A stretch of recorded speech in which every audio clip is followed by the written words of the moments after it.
চাও আহক আজিৰ দিনটোৰ কেইটামান গুৰুত্বপূৰ্ণ খবৰ সকলোকে মোৰ চেনেল জিয়া কেপচাৰলৈ স্বাগতম জনাইছো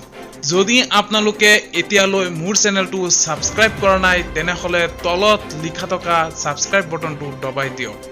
আহক আমি ভিডিঅটো আৰম্ভ কৰো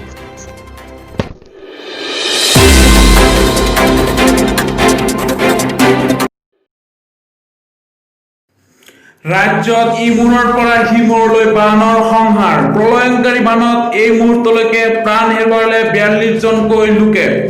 অহা 48 ঘণ্টালৈকে ৰাজ্যৰ বান পৰিস্থিতিত অপৰিৱৰ্তিত ৰূপত থকাৰ কথা প্ৰকাশ দুৰ্যোগ প্ৰশমন বিভাগৰ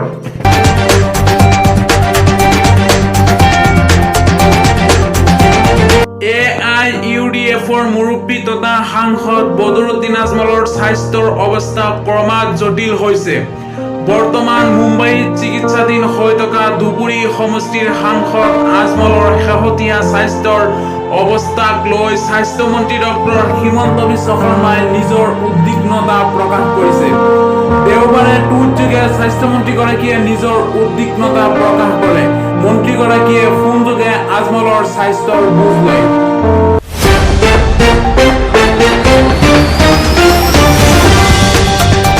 সোমবাৰে ঘোষণা হ'ল CBSE পৰীক্ষাৰ ফলাফল 98.4% নম্বৰেৰে অসমলৈ গৌৰৱ কঢ়িয়াই আনিলে গুৱাহাটীৰ অনুৰণন আগৰৱালাই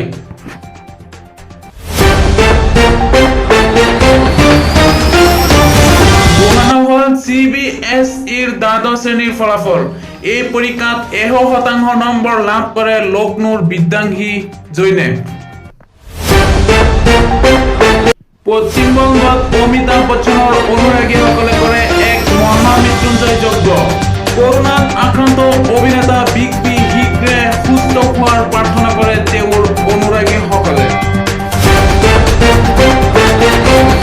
সংগীতৰ লগতে শিক্ষাটো সমানে মনোনিৱেশ কৰি মেধাৰ দিশতো উজলিল নাহিদ আফ্ৰিন আজি ঘোষিত CBSEৰ দ্বাদশ মানৰ চূড়ান্ত পৰীক্ষাত 96.4% নম্বৰেৰে নাহিদ উত্তীৰ্ণ হৈছে হাইস্কুল শিক্ষান্ত পৰীক্ষাটো 91.5% নম্বৰ লাভ কৰি উত্তীৰ্ণ হৈছিল নাহিদ